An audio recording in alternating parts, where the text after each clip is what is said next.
What is up, guys? Happy Sunday. Thank you very much for watching again. I want you to welcome again my very special guest, Mr. Jack Brickhouse. Appreciate you.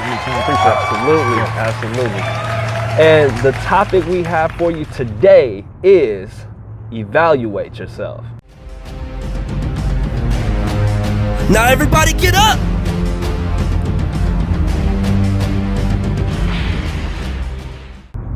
All right, so what am I talking about? What do I mean by evaluate yourself? Bob Proctor said, the more you evaluate you, the more you'll believe in you. Look at who you are, where you want to be, and how you want to do that. I initially, like I've said, wanted to play basketball. Okay, I really thought I was going to the league. I was out there with hoop dreams. There was no plan B, all right? But I ended up getting hurt, and that derailed me. I didn't have an identity anymore. I wasn't known for Mr. Basketball. That's how I felt. I was on crutches for probably like 6 months because I had a torn ligament, and it just really hurt me. It really hurt who I was and what I wanted to do. What I started to do, and this took some time, what I started to do is I just started to think like, man, what else am I good at? What else do I like doing? Yes, so to follow up with Anytime, self-reflection, self-evaluation is very important. In Anytime's case, there was injury that drove him to start beginning to figure out how to evaluate his life. That everyone is not an athlete or is in a situation where something traumatic will happen in order to make you evaluate your life. Doing a self-evaluation is something that you should want to do when you decide that you want to make progress and go to another level.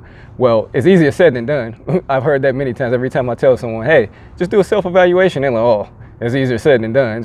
It is. How can you do that? That's what I'm going to tell you today. It's very simple. You can do it in a 30-day cycle. You can do it in a 15-day cycle. You can do it in a week cycle. Take a pen and pad, or if most people are on their phone, just use your notepad on your phone. Every time you reach a point in your life, in your daily life, where you find something that you don't like, jot it down. Jot down why you feel that way about that situation or person or whatever it is, and compile a list over about a week or so, or you can go longer than that. It depends on how in depth you want to dive into your life. Once you're finished with that and you reach your term, review everything that you have down and figure out, what do I need to eliminate, or what do I need to add in my life to get to the point where I want to be? That's the beginning of your self-evaluation.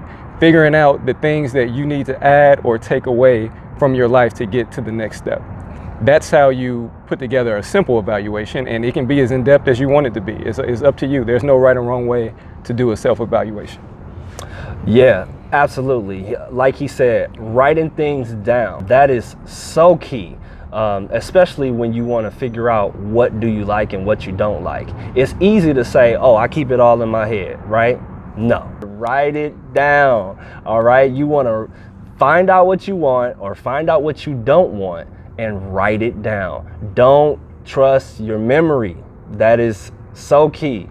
Unless you're exercising that part of yourself, you want to start to remember things better, then okay, try and memorize it if that's what you're trying to do. But if that's not part of what you're doing in your journey right now, you definitely want to write it down so that it's always in your face. Open the book up, and then that way you'll be reminded. Just like I said this with Nick in our video just a couple weeks ago. We have journals. We keep a note of what we do throughout our daily lives. It's something that just helps you to keep in mind what's going on instead of trying to keep all of that stuff locked into your brain.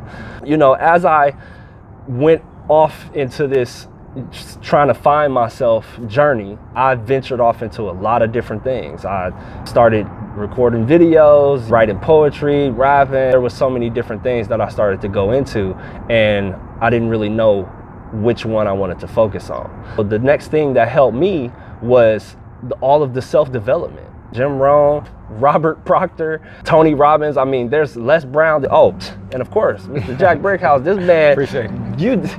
I wish I could have recorded our conversation upstairs, because the information that I get from this man is worth a lot. Appreciate you. And I appreciate him offering that information to me.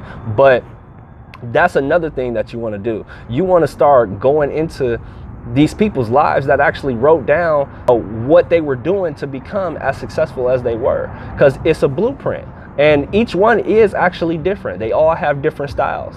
So you can gravitate to one or the other, or you could do what I do and just really science out all of them.